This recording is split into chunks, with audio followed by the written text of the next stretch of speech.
सुप्रभात। परम पूज्य राणा साहब का गुरु परिवार के प्रति समर्पण। परम पूज्य राणा साहब का गुरु परिवार के प्रति समर्पण। गुरु परिवार के प्रति आप सदैव समर्पित रहे। गुरु परिवार के सब कार्य, शादी विवाह आदि आदि पूरी जिम्मेदारी से निभाते हैं। बाबूजी के समय में व उसके बाद भी आप हर प्रकार की सेवा में सदैव लगे रहे। जब कभी पैसे की आवश्यकता पड़ती है, आप अन्य सत्संगियों से मिलकर सब प्रकार की ज़रूरतों को पूरा करते।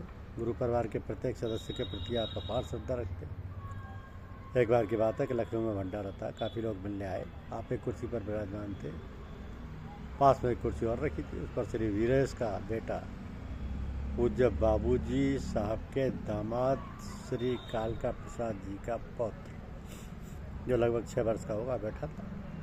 इतने में एक वृद्ध सज्जन पूज्य साहब जी से मिलने आए, तो पास में खड़े एक व्यक्ति ने उस बच्चे से कुर्सी पर से उठने का इशारा किया, जिससे वो वृद्ध व्यक्ति उस कुर्सी पर बैठ गया। पूज्य साहब ने देख लिया। इस पर साहब जी ने कहा कि इस बच्चे को यहीं बैठा रहना, और उन वृद्ध व्यक्ति के लिए दूसरी कुर्सी मंगवा कर उस पर उन्हें बिठाया। आप ऐसा ही आदर सत्कार गुरुदेव के परिवार के हर सदस्य का करते। परिवार के सदस्यों को साथ बैठाते, खाना पीना खिलाते आदि।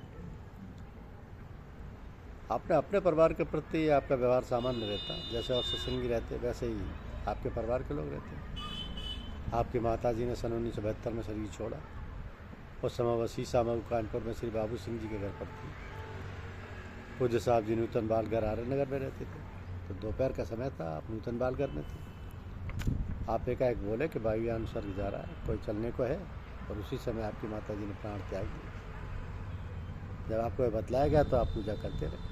पूज्य अम्मा जी के शरीर नूतन बाल घर के सामने से भैरव घाट दाह संस्कार के लिए ले जाया गया, तो आपने गेट पर आकर फूलमाला अर्पित की। आपकी पूज्य माँ बड़ी निश्चल स्वभाव की थी, सदैव आपकी याद करती रहती थी और कहती कि हमको हमारे लल्ला हमेशा दिखाई देते रहते हैं। आपका प्यार दुलार अपने परिवार के प्रति सामान्य रूप से रहा। शादी विवाह आदि करवाने में आप विशेष रुचि रखते। सन 1963 में परम पूज्य बाबूजी महाराज के सबसे बड़े पुत्र स्वर्गीय राम बिहारी लाल जी की बड़ी पुत्री सुश्री बीना का विवाह श्री प्रेम नारायण श्रीवास्तव के साथ फतेहगढ़ से करवाया। शादी की सारी व्यवस्था आपने बड़ी जिम्मेदारी से निभाई। विवाह के समय बहुत समय बाद, लगभग 1975 की बात होगी, कि एक सज्जन जो झांसी में रहते थे, वो पूज्य बाबूजी महाराज को उनकी पुत्र वधू श्रीमती शरण दुलारी पत्नी श्री राम बिहारी के विवाह से जानते थे। तो एक बार कानपुर से गोपाल जी को कुछ कार्यवश झांसी जाना था। साहब जी ने कहा कि झांसी में अमुक सज्जन के घर हुआ।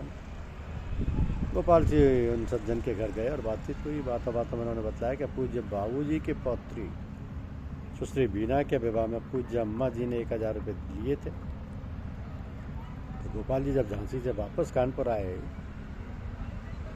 तो साहब जी ने सवाल चाल पूछा और उन्होंने अमुक सज्जन के विषय में भी पूछा।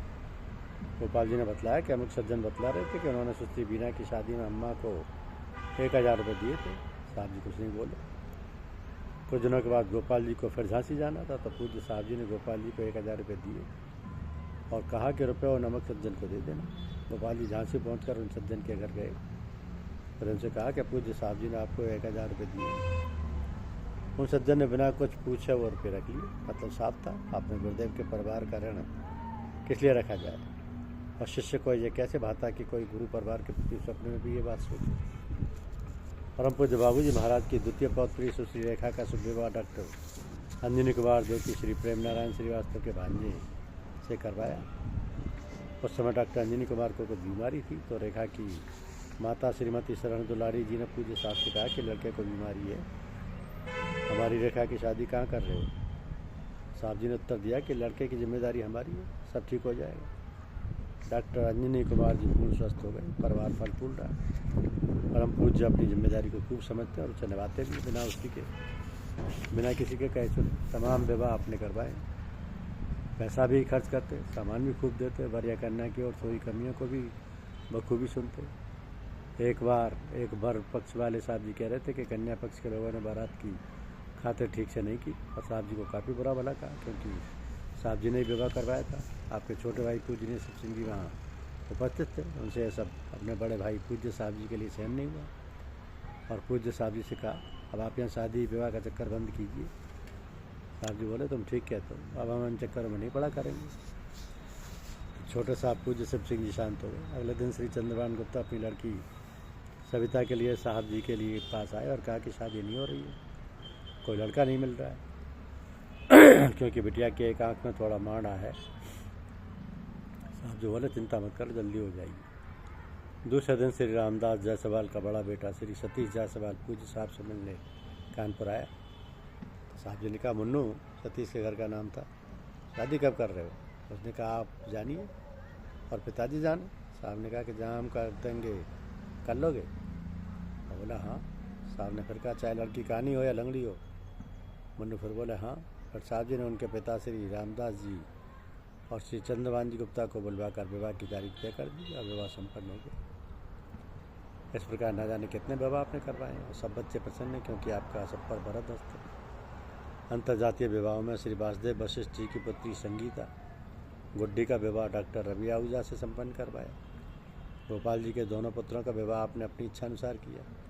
छोटे बेटे आशीष का विवाह तो अंतर्जातीय कराया। आपकी दया कृपा का वर्णन शब्दों द्वारा नहीं किया जा सकता। सबका भार अपने ऊपर लेकर आनंदित रहते हैं। धन्यवाद। यूट्यूब चैनल को लाइक और सब्सक्राइब अवश्य कीजिए। शुक्रिया।